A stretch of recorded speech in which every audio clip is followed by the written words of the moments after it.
Жақында біз Балқаш қаласының тұрғыны Қадырберген ағамыздың ұйымдастыруымен Әбікен ініміз бар Балқаштан саяхатқа барып қайттық. Барған сапар мақсатын бітірген шаруамыз туралы баяндап берейін.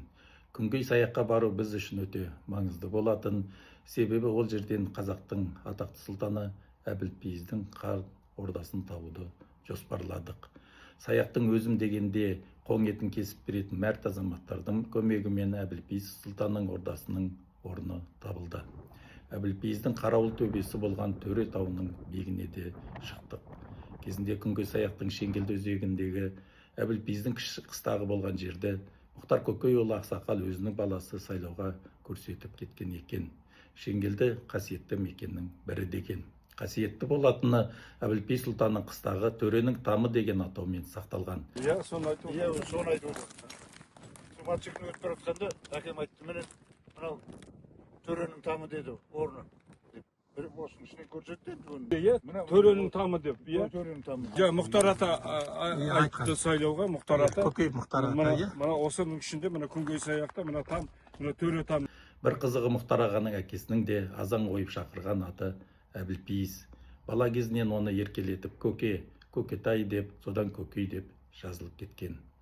Өмірзақтың қаратасынан тарайды. Әкімжаннан Көкей мен Төлеубай туады. Содан соғыс басталып, әскерге алынып, Берлинге дейін барып, елге жеңіспен оралады. Даңқ орденінің 1 және 2 дәрежелі орденімен, Ұлы Отан соғысы орденімен және ерлігі үшін медалмен марапатталған.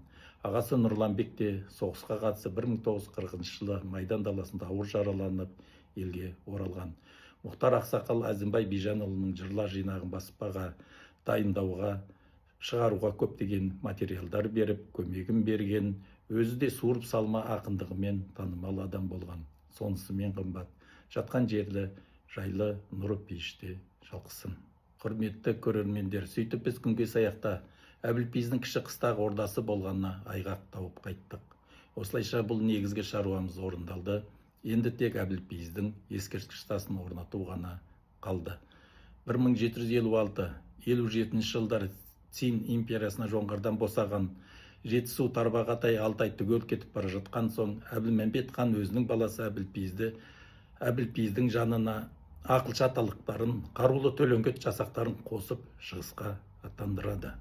Ол кезеңде қазақ Балқаштың бергі жағын жағалап, Шар құрбаннан әрі аспаған уақытта. Аягөзге 1754 жылы Мамырсу бітімінің алдында қыз әйелі келіп бекінген екен дейді. Содан Найманның игі жақсылары Әбілмәмбет ханның алдына барып, Әбілпейіз сұлтанды қанаттыға қақтырмаймыз, тұмсықтыға шоқытпаймыз деп мойындарына бұршақ салып қалап алған, өздері кепіл болған. Бұл оқиғалардың бәрі Жамбыл Артықбаевтың аталықтар әулет кітабында баяндалған. Әбілпейіз осы уағдамен алдымен Шұбартауға келіп түскен. Бұл бір жағы Шыңғыстау, бір жағы Қарқаралы таулы аймағымен астасатын ғажап қоныс. Осы жердегі Жорға, Қалмақ Емел, Емелтау баурайы әсіресе жылқы малына жағымды. Шұбартау елінің қысқы қонысы Күнгей саяқ болған, әлі күнге дейін ата-баба қорымдары Көк теңіздің жағасында. 1757 жылдың тамыз айының соңында Әбілпейіз сұлтан Цин Мәнжу әскерінің шапқыншылығын тоқтатып, Бейжіңде бейбіт келісімге келеді. Алғашқы қазақ хандығының елшілігі келіссөздер барысында Тарбағатай мен Іленің оларға әуелден тиесілі екенін мәлімдейді. Ол жерде 1745-1755 жылдарда қанды қырғын кезінде Цин Мәнжу әскері бұл өлкеге келгенге дейін жоңғарлардан қайтарып алғандары туралы дәлелдер келтіреді. Содан біртіндеп шығысқа қарай жылжыған қазақтың көші бір жағы Ертістің, бір жағы Іленің басына дейін жетті. Бір өкінішті, қазіргі уақытта шығыс аймақта Әбілпейізге арналған ескерткіш түгілі ең болмағанда бір көше жоқ деген профессор Жамбыл Артықбаев. Өзге әкім қара, аяулы азаматтардың қасиетін білмесе де, төре аталық төлеңгіт балалары біледі. Әлихан Бөкейханның Әбілмәмбеттің кенже үйі Қара шаңырағы Шұбартау елінде, Күнгей саяқта деген жазу жақын арада Көк теңіздің жағасында тұрады деген үмітіміз бар деп мақала жазған еді. Бұл жердегі кенже үйі Қара шаңырақ деп Әбілпейіз сұлтанның ордасын айтып отыр. Ал Шұбартау елі деп отырғаны 1757 жылы Әбілпей би сұлтанмен бірге келген Өмірзақ Аталық пен Жаназар батыр бастаған төлеңгіттер болатын. Профессордың айтып отырғаны бізге аманат, ескерткіш тасты орнатпасақ бақты басқа теккеніміз.